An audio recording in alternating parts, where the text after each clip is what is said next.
273 না 275 kilometre ride করছি আমি 6 লিটার তেলে। সো তখন আমি ক্যালকুলেট করে দেখলাম যে আলটিমেট আমি এটা পাইছি হচ্ছে রেকর্ডিং মেবি অন হয়েছে, হ্যাঁ yeah. Hello everyone, welcome to Mototech. So আজকে যাচ্ছি একটা কাজে বনশ্রীতে। আকাশটা মেঘলা মেঘলা, ভালোই লাগতেছে ওয়েদারটা। ঈদের আজকে মেবি সেকেন্ড দিন, সেকেন্ড দিনই। সো রাস্তা ফাঁকাই লাগতেছে মোটামুটি। তো ভিডিওটা করার একটা মেইন রিজনটা হচ্ছে আমি একটা খুবই অদ্ভুত একটা কম্প্যারিজন পাইছি আজকে। লাইক ফেসবুকের যে গ্রুপগুলো থাকে বাইকের বা যে ব্র্যান্ডেরই বাইক, সো ওই গ্রুপগুলোতেই দেখতাম মাঝে মাঝে যে আমি অনেকেই আমার যে বাইক যেটা জিক্সার এফআই এবিএস, সো অনেকেই নাকি এটা দিয়ে 50+ মাইলেজও পায়। তো আমার কথা ছিল ভাই 50+ মাইলেজ কীভাবে কি, মানে আমি তো পাই না, আমি তো 40-41 এরকম পাই। আমার তো মেইনলি সব ঢাকা সিটি বলতে একদম ঢাকা কোর, ঢাকা সিটি, বনানী, গুলশান, বাড্ডা, এইখানে আমার আর কি রেগুলার ইউসেজ, বিকজ আমার ভার্সিটি বাড্ডাতে, অফিস বনানীতে। সো আলটিমেটলি আমার সব কিছুই এই মানে খুব জ্যাম এলাকার মধ্যে জ্যাম রাস্তায় হয়।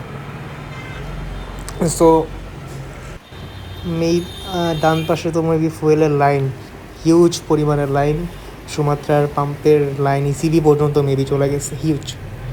সো যে কথা ছিলাম যে আমি কোর্স ঢাকা সিটিতে বাইক চালাই, সো আমি 40-41 পাই, বা ফেসবুকে দেখতাম মানুষ 50+ও পায়। সো 50+, আমার যতটুকু বিশ্বাস বা আমার যতটুকু মনে হয় একটা 150 সেগমেন্টের, যে 150cc সেগমেন্টের কোনো একটা বাইক আপনি যদি একটু মোটামুটি ভালোই চালান, আছে না 50-60-70 এরকমই যদি আপনি রেগুলার চালান, 50+ খুবই রেয়ার কেস, যদি না আপনি ইয়ামাহার এফজেডএস সিরিজটা ইউজ করেন, বিকজ ওই সিরিজটার রেডি পিক আপ কম, সো ওই সিরিজটার মাইলেজটা অনেক বেশি পাওয়া যায়। সো আমার যে জিক্সার সেখানে আমি 40-41 পাই, কিন্তু আমি একটা অবাক করার একটা বিষয় পাইছি। ঈদের যে ছুটিটা গেল মাঝখানে, এই ছুটিটার মাঝখানে আমি ঢাকার মধ্যেই তো থাকি, আমার বাসা যেহেতু এখানে লোকাল আমি। তো আমি ঢাকার মধ্যেই বাইক চালাইছি, জ্যাম নাই, সুন্দর মতো আরাম করে চালাইছি, কোনো বেশি একটা ক্লাচ ধরা হয় নাই, আরাম করেই চালাইছি স্মুথলি, 60-70-এর মধ্যে স্পিডের মধ্যেই চালাইছি রেগুলার। সো আমি একটা জিনিস লক্ষ্য করলাম, আমার এটা আমি 1 লিটার তেলে মাইলেজটা টেস্ট করি না, আমি মেনলি টেস্ট করছি 3-6, হ্যাঁ, যেহেতু আমার উপরে 2 ঘাটের 3-6 লিটার, তো 6 লিটার আমি টেস্ট করছি। তো 6 লিটার তেলে আমি গেছি 273 না 275 কিলোমিটার রাইড করছি আমি 6 লিটার তেলে। সো তখন আমি ক্যালকুলেট করে দেখলাম যে আলটিমেট আমি এটা পাইছি হচ্ছে 45-46 মাইলেজ এরকম। সো আমি যখন সিটিতে হেভি রাইড করতাম, সিটির মধ্যে জ্যাম ঠেলতাম, তখন 41-42 মাইলেজ। আর যদি একটু রিল্যাক্স রোড থাকে ঢাকার মধ্যে, একটু 60-70-এ চালান আরাম করে, তখন আপনি 45-46 ইজিলি আমি পেতেছি। আমি ফার্স্টে ভাবছিলাম যে আমারই মনে হয় বাইকে একটু প্যারা আছে, যে কেন 40-এর উপরে উঠতেছেই না কেন, আমি তো রাফ চালাই না, যে মানে হেভি আর পিএমে চালাই না চাপড়ির মতো। সো আমি তো নর্মাল রাইডার, সো ওইভাবে টেনশনে ছিলাম যে কেন এত কম 40-41 পাচ্ছি।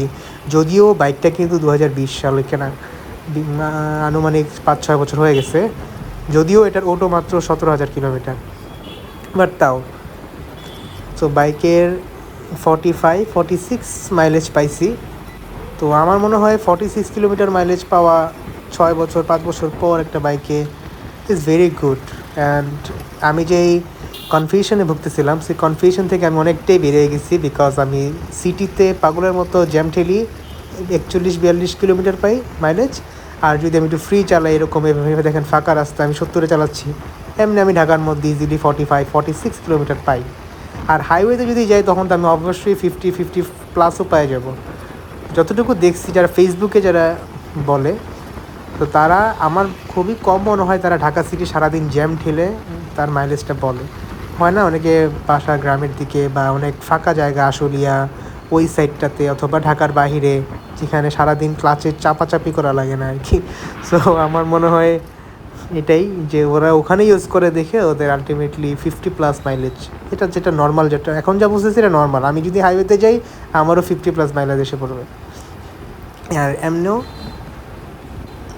যেহেতু আপনার এফআই বাইকে মাইলেজ একটু বেশিই আসে, সো আর রাইডের ওপরও অনেক কিছুই ডিপেন্ড করে। তো আমি যেরকম একটা নর্মাল রাইডার, সো ওইভাবেই আমার মাইলেজটা এভাবেই আসছে। যদি আমার আরও বেশি হাই আরপিএমে টানি, যদি আমি আরপিএম ফোর্থ গিয়ার যদি আমি 670 রেগুলার চালাই ফোর্থ গিয়ারে, সো আলটিমেটলি তখন তো মাইলেজ ড্রপ করবে একটু। তো এটাই আজকে মেইনলি আমার ভিডিওটা করার উদ্দেশ্য এটাই যে আমি আজকে একটা থিং, আমি যে কনফিউশনে ভুগতেছিলাম অনেক দিন ধরেই একটা কনফিউশনের মধ্যে ছিলাম, সো এই কনফিউশনটা আমি আজকে দূর হয়েছে লাস্ট এই ঈদের মধ্যে যে রাইডটা করলাম তখন।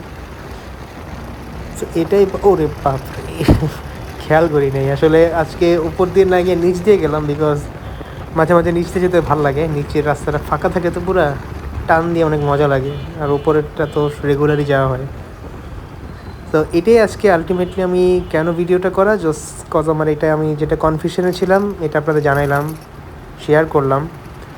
সো সো আমরা ভিডিও এখানেই শেষ করতেছি, অন্য একটা নিউ টপিকে নেক্সট ভিডিওতে আসবো। ততদিন ভালো থাকেন, সুস্থ থাকেন, সেফলি রাইড করেন। আল্লাহ হাফেজ।